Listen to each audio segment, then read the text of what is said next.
Assalamualaikum warahmatullahi wabarakatuh. Apa kabar? Ini sudah berapa hari nih nggak ketemu dengan Bang Said Didu, manusia mereka. Assalamualaikum Bang Said Didu. Waalaikumsalam Ya, warahmatullahi wabarakatuh. India Tiga Anda hari. kelihatannya menghilang, ikut menghitung-hitung peluang Garuda. Ini mau diselamatkan atau tidak? Atau bisa diselamatkan atau tidak? Atau ada langkah-langkah lain ini Bang Said Didu, kenapa menghilang beberapa hari? lagi apa namanya memikirkan bagaimana utang-utang seluruh BUMN ini apakah masih bisa diselamatkan. Termasuk ini Ya, berat sekali. ya. Tapi saya pikir Mas Bursu ini kita sudah prediksi dulu 2019 bahwa ini akan terjadi. Jadi hanya mengingatkan saja bahwa memang kita sudah prediksi akan terjadi karena kesalahan kebijakan saat ini.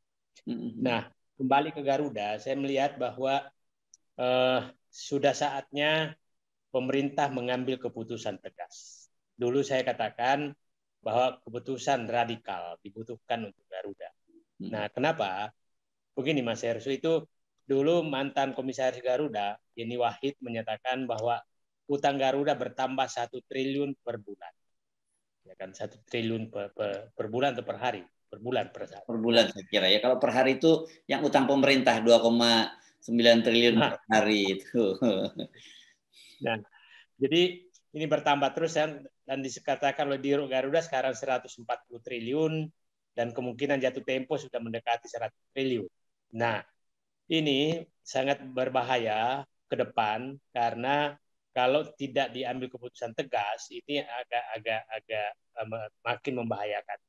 Saya makin menjadi bimbang karena pernyataan-pernyataan dari Kementerian BUMN yang bias. Ini mau menyelamatkan atau membangkrutkan. Dan saya lebih menyatakan kalau mendengarkan pernyataannya sepertinya ingin membangkrutkan Garuda. Nah, itu kan kita dengarkan pernyataan jubir Menteri BUMN, berarti jubir Menteri BUMN Arya Sinulinga, itu kan berarti pendapat menteri. Ya kan? Dia menyatakan bahwa ya kalau nggak usah lah pandang-pandang katanya tentang sejarah. Kalau memang ini bubarkan saja. Berarti itu kan pendapat Menteri BUMN. Tapi di pihak lain, Menteri BUMN berangkat ke Emirat, terus bikin perjanjian dengan Emirat untuk kerjasama penerbangan internasional. Ya kan?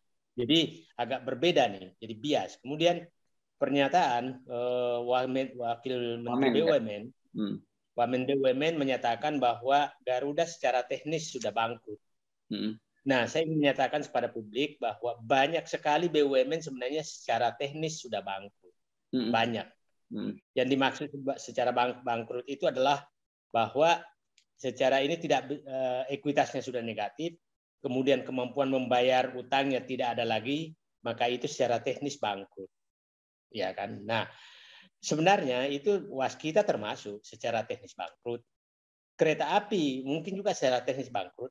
Apabila nanti utang kereta api cepat dimasukkan menjadi beban, kemudian banyak sekali BUMN konstruksi secara teknis bangkrut. Nah, jadi pernyataan itu menyatakan bahwa memang di Kementerian BUMN sudah menganggap Garuda bubarkan saja. Itu ya yang bisa kita tangkap. Nah, perlu saya jelaskan bahwa sementara di pihak lain publik masih menyatakan sebaiknya diselamatkan. Gerindra yang koalisi pemerintah, ketua umumnya secara tegas menyatakan apapun caranya Garuda harus diselamatkan. Nah, hasil rapat DPR kemarin, rapat kerja DPR dengan Kementerian BUMN dan Garuda, memutuskan bahwa Garuda harus diselamatkan dengan prioritas tidak menggunakan APBN. Bukan berarti melarang menggunakan APBN. Prioritas tidak menggunakan APBN, meminta pemerintah. Nah, meminta pemerintah membentuk panja Garuda untuk mengetahui sebenarnya apa yang terjadi di Garuda. Nah, karena saya melihat begini, Mas Hersu, saya melihat sekarang menjadi tabiat itu selalu menyalahkan rezim yang lama. Itu tabiat. Padahal sebenarnya tugas seorang pemimpin, baik di BUMN maupun di pemerintahan, tugas pertama adalah memperbaiki kesalahan masa lalu, bukan menyalahkan masa lalu. Itu ya yang pertama. Tugas kedua adalah memperbaiki masa lalu, kesalahan masa lalu. Tugas ketiga adalah membuat kebijakan yang lebih bagus dari masa lalu. Nah, saya kalau sudah ada pejabat menyalahkan masa lalu, saya sudah menyatakan Anda sudah menyerah melaksanakan tugas. Kan kira-kira begitu. Nah, Ya, buang pernyataan badan, lain. orang Medan bilang ya. Buang Ya. badan. Nah, pernyataan lain Pak Wamen yang perlu kita sikapi adalah bahwa dia menyatakan bahwa ini penyebabnya adalah korupsi dan markup masa lalu. Itu pernyataan Wamen yang menyebabkan Garuda seperti ini. Nah, sebagai pejabat publik, apabila mengetahui ada penyimpangan, apalagi pelancaran, apalagi korupsi, dia menyatakan korupsi, dia wajib melaporkan ke penegak hukum. Itu wajib. Dari pernyataan Wamen yang menyatakan bahwa sudah terjadi korupsi dan markup di Garuda, apabila tidak ditindaklanjuti, maka tidak ditindaklanjuti untuk dilaporkan ke penegak hukum, maka itu adalah pelanggaran. Nah, itu kira-kira. Nah, sekarang saya ingin memberikan gambaran kalau Garuda dibangkrutkan supaya publik paham, dan Garuda tidak dibangkrutkan dan bagaimana caranya agar tidak bangkrut. Begini, kalau Garuda dibangkrutkan, maka yang terjadi adalah pertama, kita kehilangan penerbangan dan Garuda, pangsa pasar Garuda akan diambil oleh swasta. Jadi siapa tahu memang sudah ada pihak yang ingin membangkrutkan Garuda. Itu pertanyaan besar saya. Dan memakai kekuasaan untuk mempercepat matinya Garuda. Nah, itu yang pertama, hilang bahwa kita pangsa pasar Garuda akan diambil oleh pihak lain, termasuk jemaah haji, umroh, domestik, itu yang paling kuat Garuda. Yang kedua, Garuda kita bisa kehilangan, saya ulangi, adalah kehilangan JMF karena induknya. Maka JMF, Garuda Maintenance Service, yang sangat terkenal terbaik, salah satu terbaik di Asia, mungkin di dunia, maka kita juga kehilangan itu. Karena itu pasti diambil sahamnya oleh orang lain. Yang ketiga, kita akan kehilangan Citylink. Citylink karena anaknya Garuda. Nah, yang keempat, yang kita BUMN itu banyak sekali utang. Nah, utang Garuda ini kemana sih sebenarnya? Siapa tahu utangnya itu sebagian besar ke BUMN. Nah, perhitungan ini saya bahwa itu ke Pertamina saja udah lebih 10 triliun.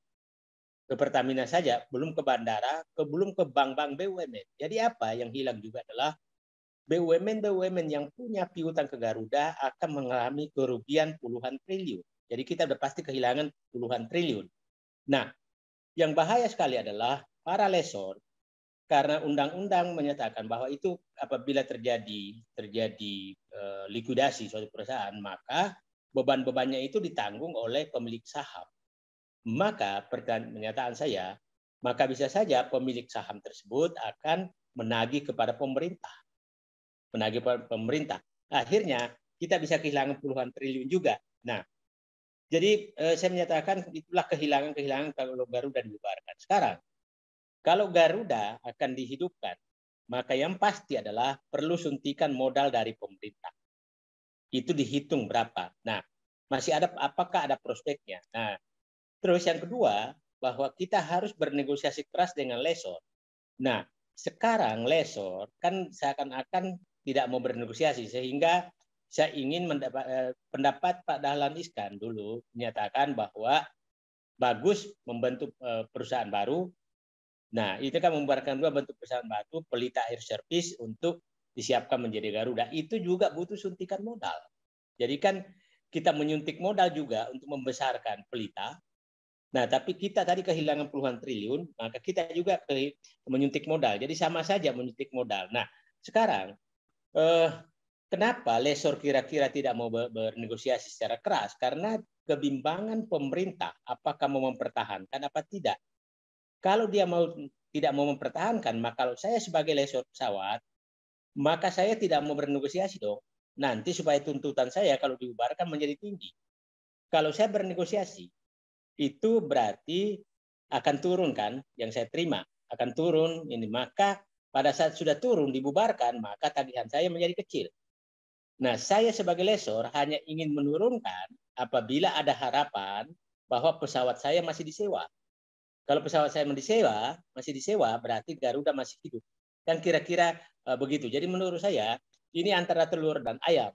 Jadi dengan seperti ini, saya berharap Presiden melakukan rapat khusus untuk membahas tentang Garuda karena ini ratusan triliun, bukan jumlah yang kecil dan menyangkut pilihan yang sangat sulit. Nah, apabila Presiden memutuskan bahwa membubarkan Garuda, tapi tetap membiayai proyek-proyek rugi, termasuk kereta api cepat, termasuk memberikan PMN untuk korupsi Jiwasraya, termasuk memberikan PMN kepada proyek-proyek yang rugi, maka publik pasti bertanya bahwa proyek yang pasti rugi saja Anda biayai, apalagi Garuda yang belum tentu rugi Anda tidak mau membiayai, dan itu uang rakyat.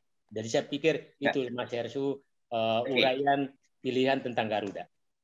Ya, Anda kan berkali-kali menyinggung kalau dibubarkan, maka selain kehilangan peluang tagihan dari BUMN lain kepada Garuda, itu soal pembubaran GMF dan juga Citylink. Tapi yang saya ini baca ya, berita hari Kamis ini, tanggal 11 November, itu Wamen BUMN, itu Kartika Wiryatmojo malah menyatakan bahwa prospek bisnis Citylink itu akan lebih besar dari Garuda, dan Citylink itu diproyeksikan akan mencaplok sejumlah rute penerbangan Garuda. Ini maksudnya gimana nih, Bang? Ini apakah artinya ini dengan asumsi bahwa Garuda tetap bertahan sehingga Citylink yang lebih besar, atau ini sebenarnya kenapa Anda menyatakan bahwa kalau Garuda bubar otomatis Citylink bubar? Bukankah dia anak perusahaan tapi juga terpisah sebagai entitas bisnis? Begini, karena kalau dibubarkan maka seluruh aset perusahaan bubar itu kan dilikuidasi, hilang. Oke. Dan ya kan. Nah, kecuali induknya masih hidup, maka tidak ada masalah. Ya kan. Nah, kalau enggak berarti saya pemilik utang ke Garuda, saya pemilik utang Garuda, tagihan ke Garuda, maka saya menagih Garuda. Kalau Garuda nggak mampu bayar, maka saya kejar asetnya di mana Garuda. Oke. Aset Garuda ada di Citylink. Begitu penjelasannya, Mas. Oh, oke. Kalau udah likuidasi lo ya. Ya, ya. Kalau belum likuidasi maka nggak Citylink bisa membesar. Nah, itu yang itu yang membuat bingung terus sekarang, karena ini kan kebijakan berubah-ubah.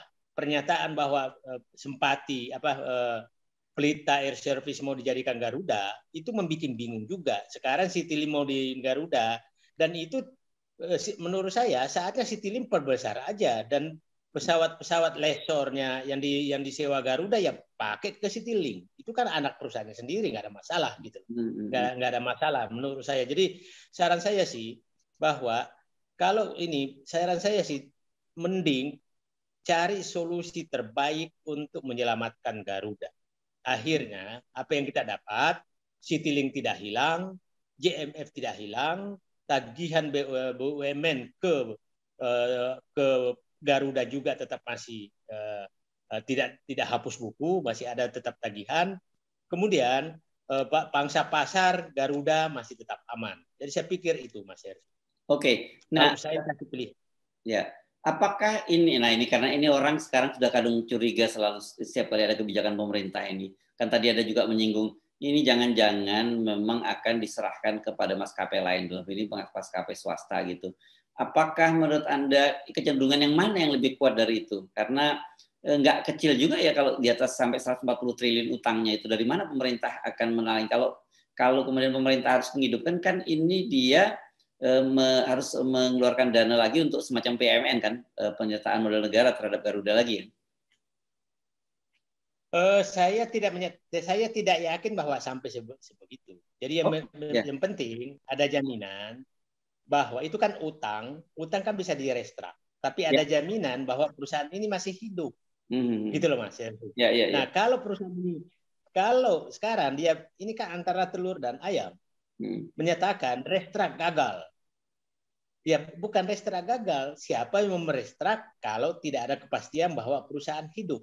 Jadi saya bilang nih, agendanya sederhana sebenarnya menurut saya, menyatakan saja bahwa Garuda tetap akan dipertahankan, dan meminta kepada semua pihak untuk melakukan restruct agar kembali Garuda sehat. Maka saya pikir yang punya lessor itu juga berpikir, nah nanti dikasih apa namanya, kalau umpamanya dia tidak mau, ya maka ya suruh aja ambil pesawatnya, kan pesawat juga sekarang nggak laku kan. Jadi menurut saya, nah itu. Jadi, tapi kalau masih ada pernyataan terus ambigu antara dihidupkan dan dimatikan, maka program restart tidak bisa terjadi. Itu yang saya pikir yang masalah.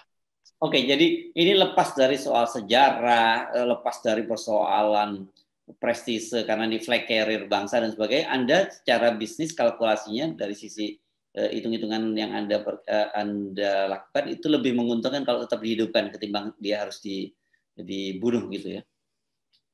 Kalau melepaskan secara bisnis murni,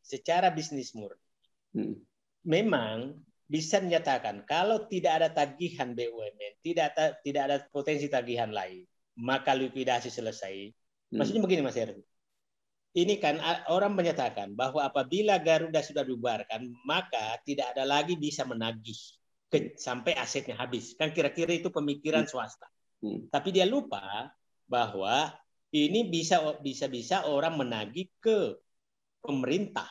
Karena dia pemegang saham, itu yang dilupakan. Jadi jangan menganggap bahwa dengan membangkrutkan Garuda, maka hak tagih yang pemilik pemilik piutang ke Garuda itu hilang. Itu bisa menuntut pemilik saham. Oke. Oke, kayak pinjol ini ya, bisa kirim debt collector ya. Kirim debt collector untuk ini, dan itu mereka bisa lakukan gitu. Nah, coba bayangkan kalau umpamanya para lessor ini kompak juga bahwa kalau ada penggantinya Garuda nggak usah dikasih pesawat, kan bisa. Mereka itu kan beberapa orang saja. Iya. Karena pemilik lessor ini pemiliknya itu aja juga ya.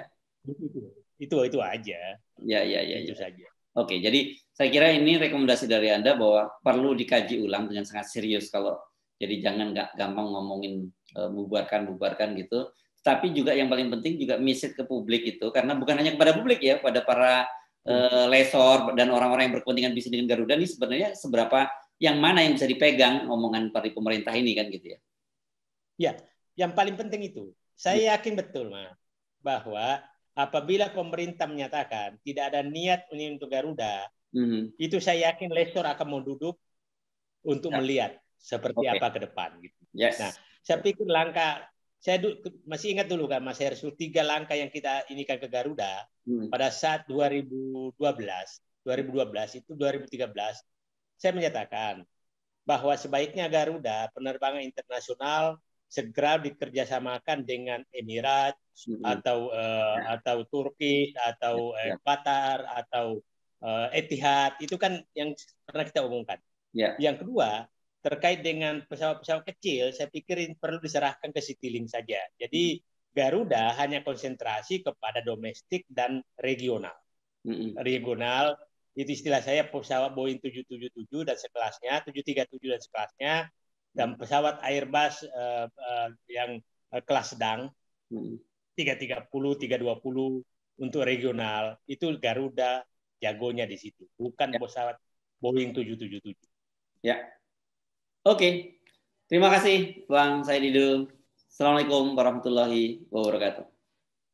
Waalaikumsalam warahmatullahi wabarakatuh.